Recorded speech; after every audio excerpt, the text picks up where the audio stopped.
సంవత్సరాల తరబడి ఎన్ని మందులు వాడినా మీ మోకాల నొప్పులు తగ్గట్లేదా? ప్రాణ పెయిన్ క్లినిక్ లో అత్యాధునిక చికిత్స. అండ్ నాకు ఇంకొక డౌట్ ఏంటంటే, ఇవాళ రేపు కామన్ అయిపోయింది ఆల్కహాల్ తీసుకోవడం.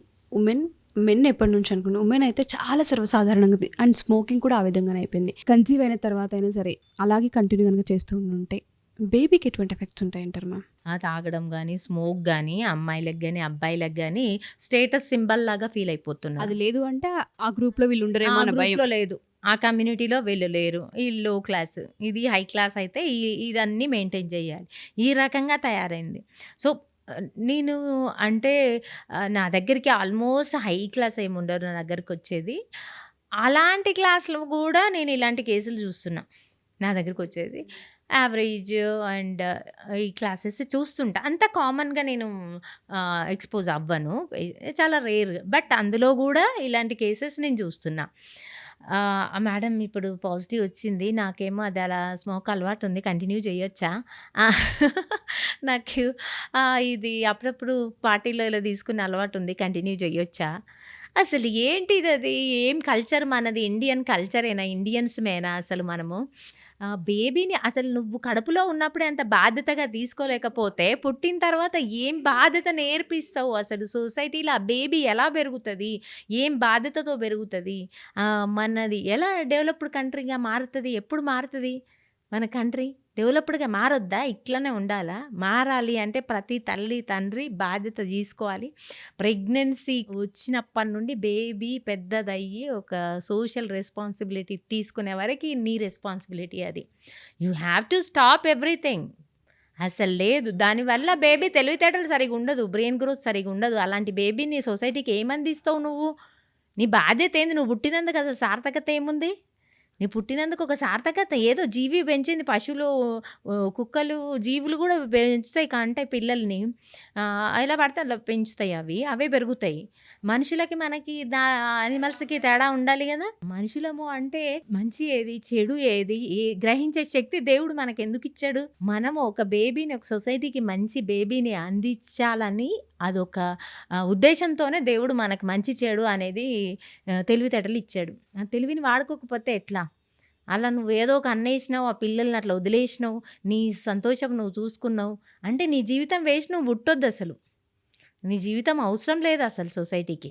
అలాంటి వాళ్ళు అసలు బతకొద్దు, అలాంటి వాళ్ళు బతికే అర్హత లేదు. అందరని నేను చెప్పను.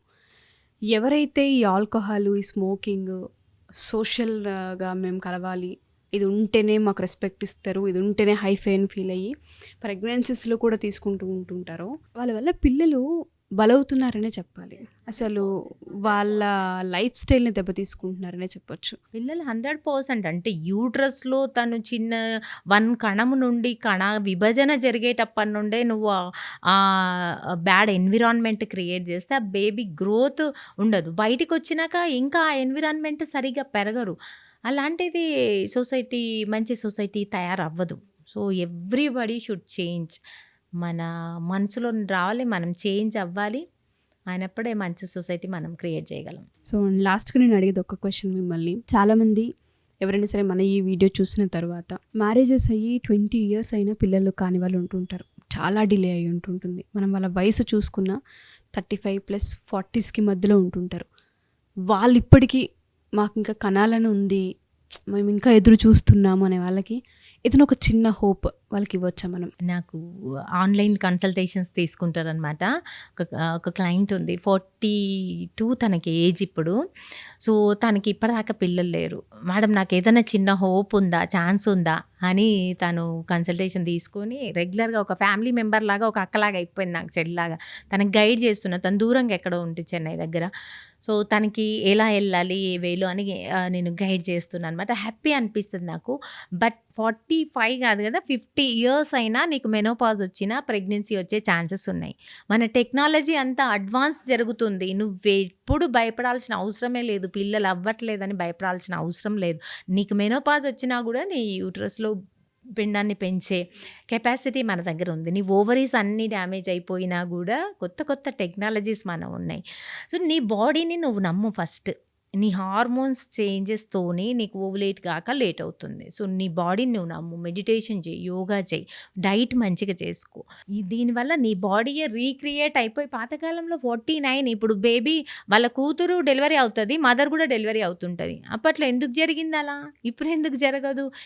ఖచ్చితంగా 20 years married life, 30 years married life, 45 ఏజ్‌లో కూడా ప్రెగ్నెన్సీ వచ్చే ఛాన్సెస్ ఉన్నాయి.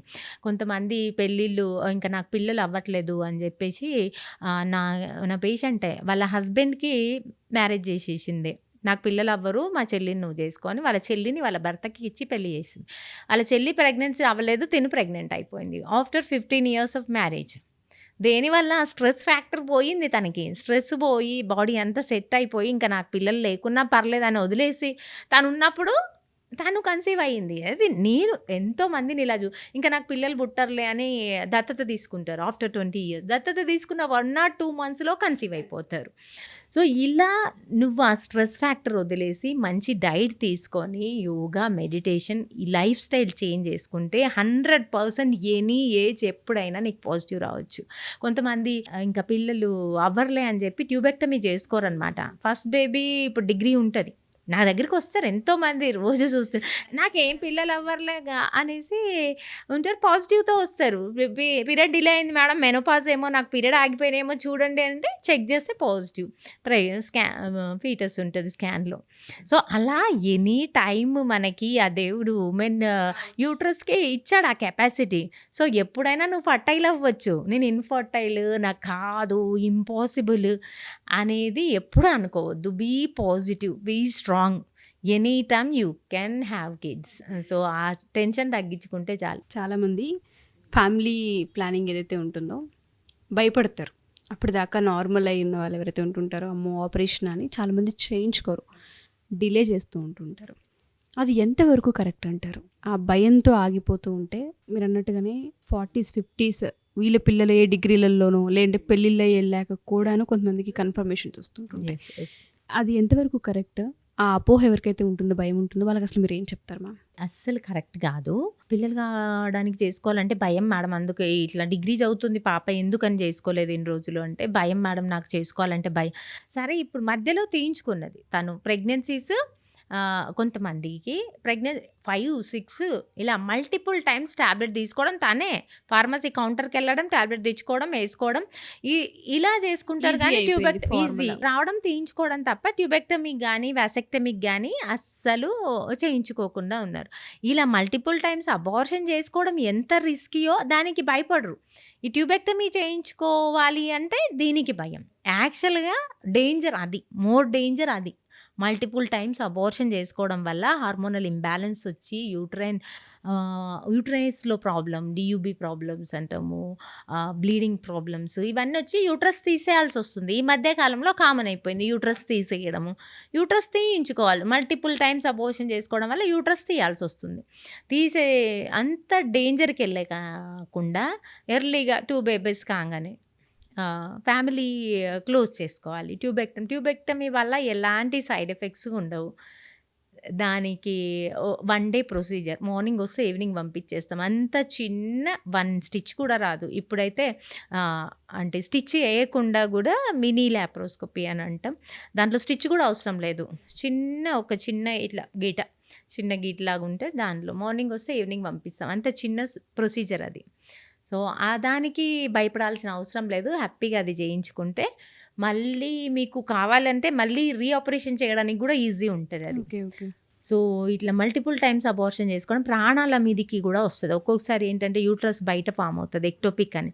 అది ట్యాబ్లెట్ కౌంటర్లో తెచ్చుకొని ఒక పేషెంట్ జరిగింది, నా దగ్గర కాదు, నా ఫ్రెండ్ ఓపీలో కూర్చుంది. తను కూర్చొని అలానే కొలాప్స్ అయ్యి డెత్. ఏంటని చూస్తే తనకి ఎక్టోపిక్ ప్రెగ్నెన్సీ ఉంది, బయట ట్యాబ్లెట్ వేసుకుంది. తనే తెచ్చుకొని వేసుకుంది. ప్రెగ్నెన్సీ, ఎక్టోపిక్ ప్రెగ్నెన్సీ అంటాం దాన్ని. అంటే ట్యూబ్లో ప్రెగ్నెన్సీ ఉంటే బయట కౌంటర్లో ట్యాబ్లెట్ తెచ్చుకొని వేసుకొని తన లైఫ్ ఎండ్ చేసుకుంటాను. ఇంత డేంజరస్ ఉంటుంది ఆ ట్యాబ్లెట్స్ తెచ్చుకోవడం, వేసుకోవడం. అది మంచిదా?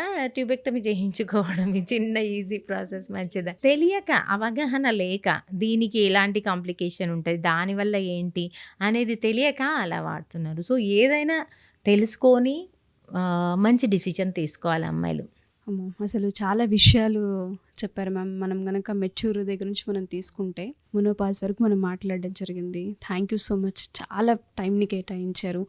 ప్రతి word point to point explain చేశారు. చాలామంది ఆడపిల్లలకి ఈ వీడియో ఫస్ట్ అవేర్నెస్ని క్రియేట్ చేస్తుందని, తల్లులకు కూడా ఆడపిల్లల పట్ల ఎటువంటి కేర్ తీసుకోవాలి, ఎలా హైజీన్ని మనం చూడాల్సిన అవసరం ఉంటుంది, ప్రెగ్నెన్సీలో ఎలా ట్రీట్ చేయాలి అన్న వాటిపైన ప్రతి పాయింట్ చాలా ఓపికగా కూర్చొని చెప్పారు. Thank you so much.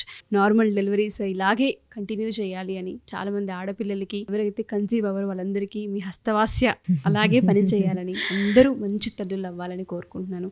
Thank you ma'am. Thank you so much. Thank you so much.